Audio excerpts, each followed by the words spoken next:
신일의 뉴스 정면 승부 4부 시작합니다. 오늘 4부, 오늘 하루의 정치권에서 가장 주목받는 키워드 알아보는 코너죠. 키워드로 보는 승부인데요. 자, 오늘도 함께해 주실 두 분 한 분씩 소개해드리겠습니다. 김민하 시사평론가 나와 계십니다. 안녕하십니까? 안녕하세요. 예, 그리고 강전의 변호사십니다. 안녕하십니까? 예, 안녕하세요. 강전의 변호사입니다. 예. 오늘도 그러니까 있잖아요. 우리나라는 매일매일 정치권에서 무슨 일이 터지기 때문에 네. 할 얘기는 많아요. 오늘도 할 얘기가 좀 있는 것 같은데, 자, 첫 번째 키워드부터 알아보죠. 첫 번째 키워드, 이재명 대표 신년 기자회견입니다. 어떻게 보셨어요? 일단 야당 입장에서 지금 정권 심판론을 근거로 한 전선을 최대치로 이제 넓혀야 되는 그런 상황 아니겠습니까? 그런 시점에서 이제 야당 입장에서 할 수 있는 말을 했다고 보고요. 네 가지 지점을 가지고 이제 정권 심판론에 근거한 것들을 얘기를 했던데, 민생 그리고 전쟁, 그러니까 대북 관련 어떤 그런 상황이나 이런 거를 얘기를 하는 거겠죠. 그다음에 저출생, 그다음에 민주주의, 그러니까 이건 좀 대내 국정 이런 걸 얘기하는 걸 테고, 그런 것들을 얘기를 하는데, 저는 그런 메시지의 이제 구체적인 내용이나 이런 것들은 적절한 점이 있다고 봅니다. 다만 민주당의 경우에는 이 메시지의 문제라기보다는 결국은 이제 메신저의 문제가 있는 거거든요. 그러니까 이재명 대표가 결국 이러한 것들을 얘기를 했을 때 국민들이 어느 정도 이러한 메시지를 민주당이 굉장히 좀 좋은 얘기를 하고 있어. 그래, 이 정권에 이런 비판이 필요하지. 이렇게 이제 받아들일 수 있을 것이냐. 이 문제가 지금 사실은 있는 거예요. 여러 가지 여론조사의 수치나 이런 걸 봐도 이게 지금 민주당은 상당한 어떤 아킬레스건으로 이제 확인되고 있다라는 게 계속 확인이 되는 거거든요. 네. 그래서 물론 대표가 이제 신년 기자회견하는 것은 당연한 것이지만 지금 이렇게 나서서 이제 민주당이 앞으로 뭔가 비전은 이런 것입니다. 갈 길은 이런 것입니다. 라고 얘기하는 게 이재명 대표 한 사람만 보이면 곤란한 거거든요. 앞으로 어떻게 할지 모르겠습니다만 어떤 방식으로든지 간에 최소한 앞으로는 여러 사람이 보이는 형태여야 된다. 이재명 대표 한 사람만으로 총선 치르기는 어렵다. 그런 말씀 드리겠습니다. 예, 강찬우 변호사님. 네, 지금 우리 평론가님 얘기해 주신 것처럼 오늘 이재명 대표가 대한민국이 4대 위기에 처했다 얘기하면서 민생, 전쟁, 저출생, 민주주의 이렇게 이야기를 했단 말이에요. 근데 사실은 그러면서 윤석열 정권에 대해서 조목조목 이제 비판하는 이야기들을 했는데, 민생 문재인 정부 때 좋았나요? 사실 저는 문재인 정부 때 경제가 폭망한 상황에서 오히려 코로나19 사태로 물타기를 한 것이 아니냐, 그렇게 생각이 들거든요. 전쟁. 그때 남북관계 좀 잘해보겠다고 해갖고는 우리 대한민국 돈으로 북한에다가 연락사무소 우리 돈으로 지어줬는데 어느 날 아침에 갑자기 폭파되고 북한에서 우리 대통령한테 삶은 소대가리 소리 듣고 있고, 그거는 그러면 전쟁의 위기가 아닙니까? 어떻게 봐야 되는지 잘 모르겠고요. 저출생에 대해서도 할 얘기도 없죠. 민주당 문재인 정부 때도 돈을 그렇게 썼음에도 불구하고 이게 살아나지 못하고 있잖아요. 마지막으로 민주주의 얘기하는데 지금 이재명 대표의 민주당이 민주주의 이야기할 수 있는 것인지 굉장히 좀 의문이 있었어요. 그럼에도 불구하고 어쨌든 신년 기자회견이라는 취지에는 맞는 이야기들을 한 것으로는 보인다고 생각하는데, 저는 오늘 주제는 아닙니다만 사실 오히려 오늘 이재명 대표의 신년 기자회견 전문 보는 것보다 오늘 중앙일보에서 김동연 경기도지사 인터뷰 있었거든요. 그게 조금 더 민주당의 앞날에 대한 이야기이지 않을까? 뭐라고 얘기했냐면 민주당이 이대로 가면 나홀로 민주당 된다. 이런 얘기하면서 앞날에 대해 이야기를 한 게 있었는데, 조금 이재명 대표도 그런 부분을 읽어봤으면 좋겠다는 생각을 했고요. 지금 이재명 대표가 사실은 오늘 신년 기자회견이니까 당내에서의 어떠한 힘든 부분들에 대해 기자회견에서 이야기하지 않는 것, 그러니까 본문에서 이야기하지 않는 것은 이해가 됩니다. 하지만 그 이후에도 기자들의 질문에 있어서도 당에 있어서의 내부적인 갈등에 대해서 본인이 이거를 어떻게 적극적으로 해결할 것인지 아무런 이야기가 없단 말이에요. 그래서 그 부분이 굉장히 좀 국민들, 특히 민주당 지지자들이 알고 싶었던 부분들은 이 당의 통합 어떻게 할 것인지, 이재명 대표 앞으로 어떻게 할 것인지 그 부분 굉장히 궁금했다고 생각하는데, 그 부분은 좀 너무 속빈강정이었다, 그런 생각을 합니다. 저기요. 이재명 대표가 오늘 기자회견할 때 정치 테러와 윤석열 대통령의 어떤 이념 전쟁, 이 연관성에 대해서 얘기를 했는데 어떻게 보세요? 저는 본인 입으로 그것을 얘기하는 것 적절치 않다고 보는데, 왜냐하면은 오히려 이재명 대표 입장에서는 이 본인이 이제 피해를 당한 문제에 있어서는 이 문제를 좀 정리하는 메시지가 필요하다고 저는 보거든요. 왜냐하면 민주당 지지자들도 그렇고 민주당의 대응도 그렇고 저는 지금 상당히 과잉돼 있다고 봅니다. 그래서 이것을 뭐 어떤 뭐랄까 경찰이 제대로 수사를 하지 않았다든지 이런저런 점들이 좀 미비했다든지 이런 것들을 드라이하게 지적하는 선에서 좀 마무리를 해야지. 이게 어떤 뭐 지금까지 어떤 큰 음모가 있어가지고 이런 음모 때문에 이제 일이 벌어졌다라는 식으로 접근하는 거는 제가 볼 땐 과잉됐다라고 보는데 다만 이런 점은 있는 것 같아요. 지금 이재명 대표가 어쨌든 그런 얘기를 한 게 부정적인 효과가 있다라고 저는 말씀드리지만 가령 그럼 이런 얘기를 했을 때 국민의힘은 어떻게 반응해야 될까 이런 점에 대해서 저는 그 정도로 대응하면 된다고 봐요. 그러니까 국민의힘 입장에서는 민주당에 대해서 그리고 이재명 대표에 대해서 너무 음모론 얘기하지 마라. 그리고 혹시 경찰이 예를 들면 미비한 점이 있었다고 하면은 그 점에 대해서는 국민의힘도 예를 들면 문제 제기할 수 있다 하겠다. 근데 지금 드러난 것들로 보면은 경찰이나 검찰의 수사 결과 발표만 봐도 대략적인 사건의 얼개는 드러나지 않느냐. 좀 이 부분에 있어서는 마음을 가라앉혀 달라. 이 정도 얘기하면 되거든요. 그렇지 않습니까? 근데 한동훈 비대위원장 당장 뭐라고 하냐면 그 이재명 대표 논리대로 하면은 배현진 의원 피습당한 것은 민주당의 어떤 부정적인 그러한 정치적인 음모 때문입니까? 바로 이렇게 나와버려요. 그러면은 이것은 민주당의 이재명 대표가 대응하는 방식 똑같이 한동훈 비대위원장도 국민의힘도 똑같이 대응하는 거거든요. 저는 이게 국민들 입장에서 아주 염증을 불러일으키는 방식이라고 보고 앞서 변호사님도 이제 이재명 대표의 이제 신년 기자회견에 대한 내용을 이제 평가하면서 사실은 문재인 정권 얘기하시는 거잖아요. 이게 정치인들 국민의힘 소속의 정치인들도 그렇고 국민의힘 지지하시는 분들도 국민의힘 윤석열 정권에 대한 얘기를 민주당이 이 어떤 문제나 이런 것들이 지적을 하면은 문재인 땐 좋았냐 이 말씀 많이 하시는데 사실 그 얘기 할 시점은 많이 지나지 않았습니까? 정권 초반에 윤석열 대통령이 그런 식으로 많이 이제 어법을 썼다가 지지율 떨어지고 국민들이 많이 실망한 부분이 있는 거잖아요. 그래서 뭐 지지자들이나 또 방송에 나오는 패널 평론가들이 뭐 그런 얘기 할 수도 있는 거지만 이 국민의힘의 지금의 어떤 선거를 진두지휘하는 지도부나 또 주요 인사들이 그런 논리로 접근하면은 오히려 이제 총선에는 해가 될 것이다. 저는 이제 그런 입장을 갖고 있습니다. 네, 이번에 예. 배현진 의원 피습 사건도 그렇고 그 이전에 있었던 이재명 대표에 대한 피습 사건도 그렇고 이것은 어떠한 좀 극단적인 정치 문화 지금 대한민국에서 보여주고 있는 이런 것들에 문제가 있다는 것들을 자꾸 다들 이야기는 하면서 여야가 함께 이거를 해결해 나가는 모습은 보여주지 않고 있거든요. 그 저는 사실 이런 신년 기자회견 각 당에서 하는 것도 좋지만 앞으로 총선 과정에서 그리고 대한민국 민주주의를 더 살리기 위해서 여야 정치인들이 함께 모여서 당 대표든 원내대표든 함께 지도부가 모여서 우리가 이번 총선에서 더 이상 서로를 악마하지 않겠습니다. 죽이는 정치하지 않겠습니다. 이런 것들을 좀 선언하는 모습이 있어줬으면 좋겠다라는 생각을 합니다. 오늘 기자회견과는 별개로.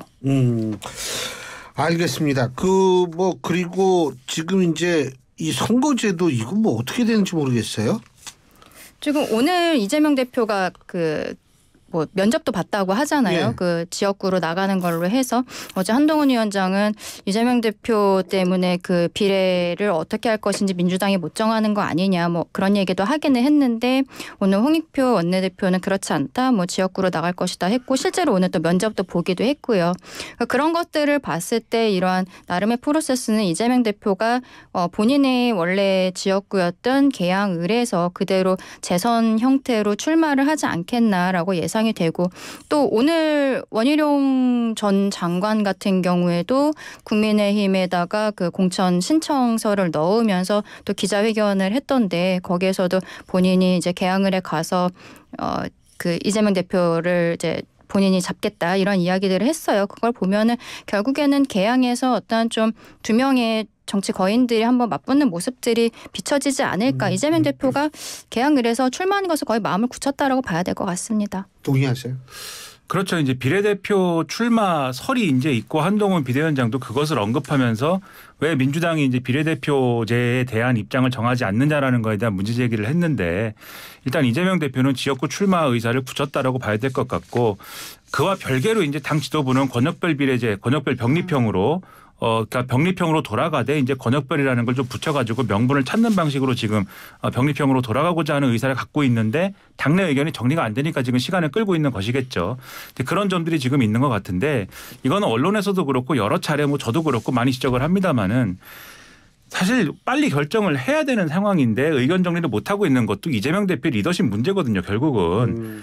이게 저는 돌아가는 게 결코 좋은 일이 아니다라고 생각을 합니다만 제도상으로 어쨌든 병립형 비례대표제라는 게 어쨌든 준연동형을 이런 상태로 적용하는 게 결코 뭐 지금 정치 상황에 좋은 영향을 끼치지 않고 있다라는 거는 명백한 사실입니다만 제도 자체만 놓고 봤을 때 병립형 비례대표제가 그다지 긍정적인 이 어떤 제도가 아니라는 거는 어느 정도는 확인이 된 점도 있는 것이지 않습니까? 그럼 좋은 방향으로 보완을 해나가는 논의를 해나가야 되는데 그런 게 아니라 지금 상황이 엉망이니까 그냥 과거에 했던 대로 하자. 전 이거는 대안이 아닌 것으로 보여져서 그냥 민주당이 과거로 돌아가자라는 얘기를 하기에는 논리적으로 좀 근거가 부실하지 않나라는 생각을 함에도 불구하고 당장 총선 치러야 되는데 뭐라도 결정을 해야 될 거 아닙니까? 그런 리더십을 발휘해가지고 결정을 해줘야 될 텐데 여태까지 결정 안 하고 있는 건 사실은 책임을 방기하고 있는 거고 어쨌든 국회 일당이고 다수당인데 이 점에 대해서 책임지지 않는 모습을 보이는 거는 국민들의 신뢰를 회복할 수 없는 그런 이제 선택지라는 점에서 상당히 이제 안타깝고 실망스러운 모습이죠. 그렇죠. 송영길 대표가 예. 지금 옥중 창당을 지난번에도 선언하지 않았습니까? 본인이 지금 저기 구치소에 들어가 있는 상황이기는 하지만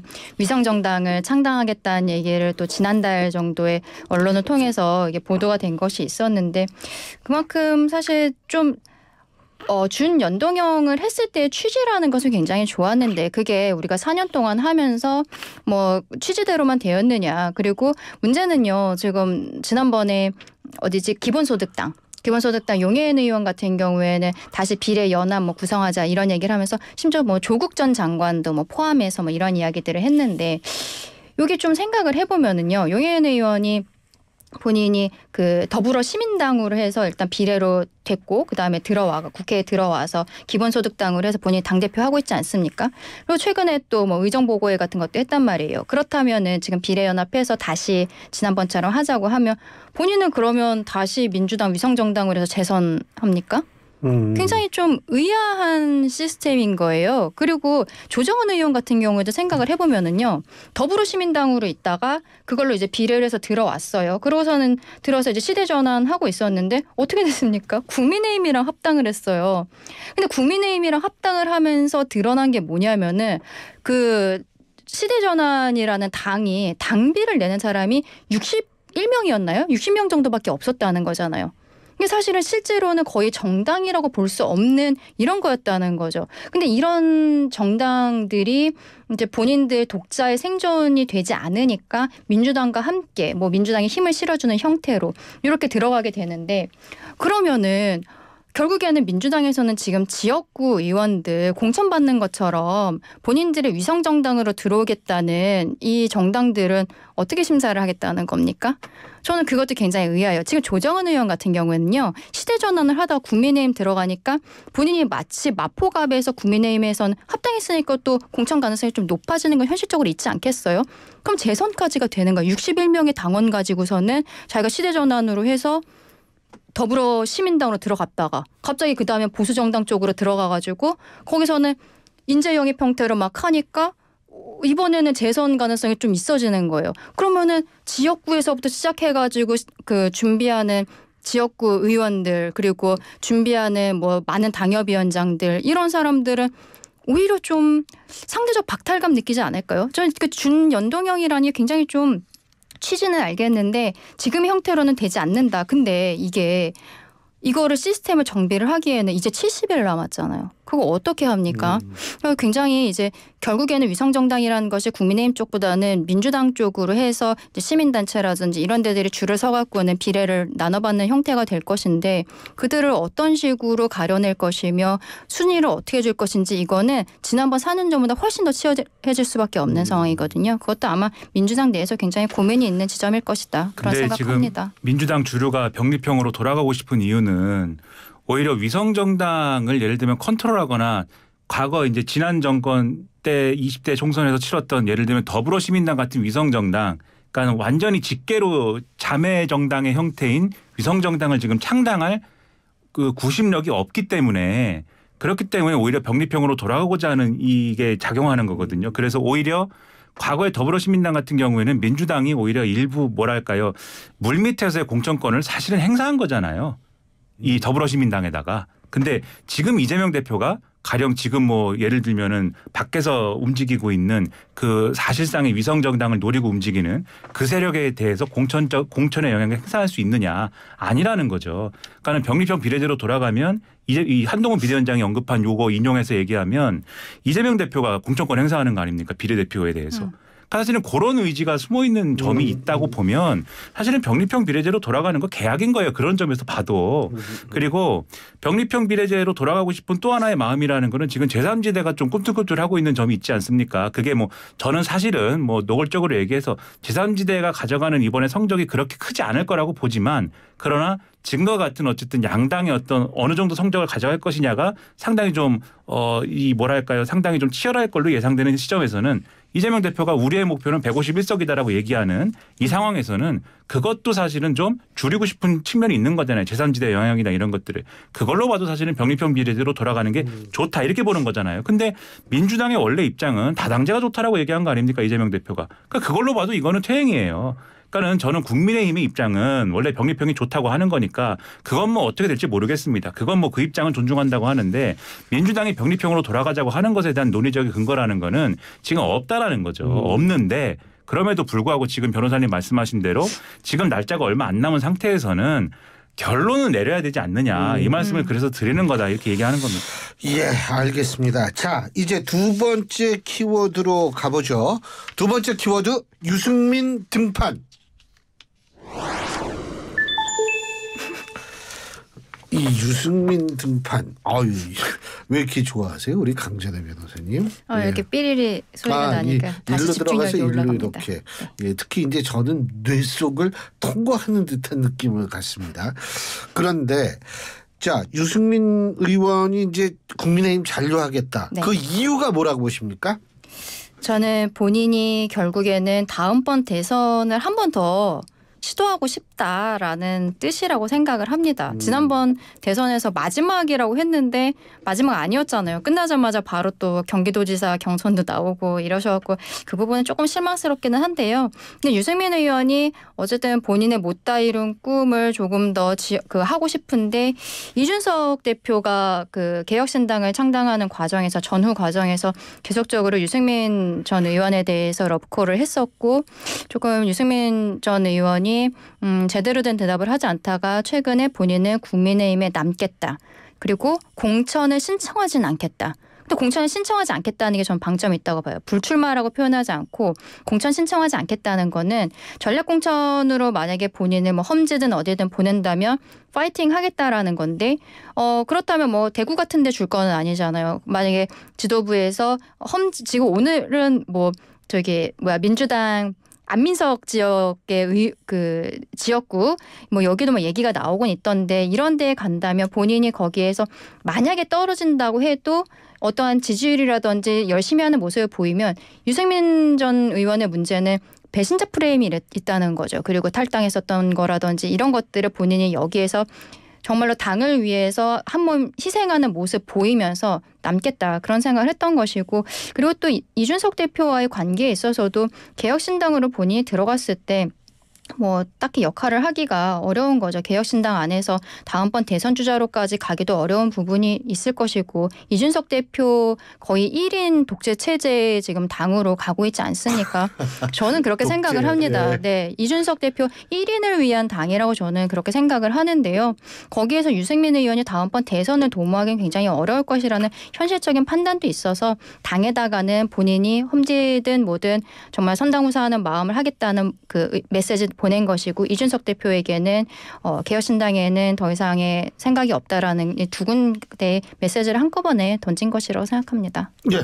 저는 뭐 유승민 전 의원의 이번 총선에 출마 의지가 강한지는 제가 모르겠습니다. 그것까지는 잘 모르겠는데 출마 의지와 상관없이 어쨌든 정치 활동을 한다고 했을 때에는 뭔가 밖에 나가서 한다고 했을 때는 결국은 이준석 대표하고 같이 하느냐 마느냐의 문제인 거잖아요. 그게 뭐 대선을 염두에 둔 거든 총선을 염두에 둔 거든 간에 같이 하느냐 마느냐 요 문제인 건데 결국은 제가 볼 때는 같이 하기가 어렵다라고 판단을 한 거겠죠. 지금 변호사님 말씀하신 것처럼 결국은 개혁신당은 이준석 대표 중심으로 돌아갈 수밖에 없고 그렇다고 하면은 이게 뭐 정치적 진로와 관계없이 코드가 맞느냐를 봐야 되거든요. 근데 세간에서는 결국은 유승민 전 의원하고 이준석 대표는 뭐 이게 뭐 같은 어떤 뭐 동지 아니냐 이렇게 보지만 정치 행로는 그랬을지 모르지만 정책적인 또 철학적인 코드 자체는 사실 안 맞는 부분들이 분명히 있단 말입니다. 그러니까 제가 볼 때 이준석 대표가 주도하는 요즘에 논란이 되는 정책들이나 이런 것들은 사실 보수의 어떤 뭐 과거에 이제 유승민 전 의원이 좀 어떤 뭐 여러 가지로 추진했던 따뜻한 보수라든지 뭐 인간의 얼굴을 한 보수라든지 이런 거라기보다는 뭐 보수의 급진화 뭐 이런 거 아닙니까 지금 따뜻한 보수 온건한 보수 이런 게 아니라 그런 점에서는 철학적인 차이가 있기 때문에 굳이 새로 뭔가 당을 또 과거엔 바른미래당 이런 걸 했음에도 불구하고 새로 뭔가 정치적인 승부를 봐야 된다라고 하면은 자신의 철학에 맞는 걸 가지고 해야 될 텐데 그렇게 할 수 없다라고 하면 지금 당에 남는 것이 차라리 낫다라는 판단을 현실적으로 내린 거 아니냐 일단 이렇게 보고 있습니다. 50초씩.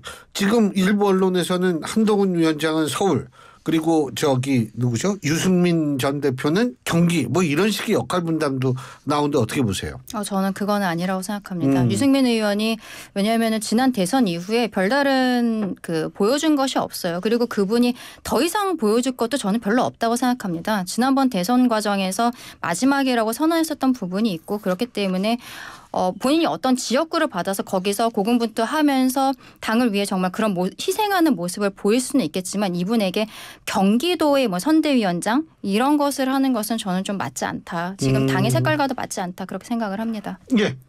지도부 일부에서 이제 그런 아이디어를 가지고 언론에 그런 아이디어를 얘기하는 그런 과정인 것 같은데 언론에 뭐 소위 뭐 흘린다라고도 하고 뭐 여러 가지 표현을 쓸 수 있겠습니다만 근데 저는 당의 일부 저 극단화된 지지층이 이거 받아들일 수가 없다고 봅니다. 유승민 전 의원에 대한 비토 정사가 워낙 강한 그 블럭이 있기 때문에 특히 선거 앞두고 그러면 그 지지층이 분열되는 그러한 요소가 될 수도 있는 거거든요. 예. 그래서 뭐 그 길을 굳이 선택할 것이냐에 대해서는 조금 좀 부정적으로 일단은 보고 있습니다. 뭐 오늘 두 분 말씀을 종합해 보면 뭐 그냥 눌러앉은 거는 확실한데 그 이후는 잘 모르겠네요. 어떤 역할을 할지.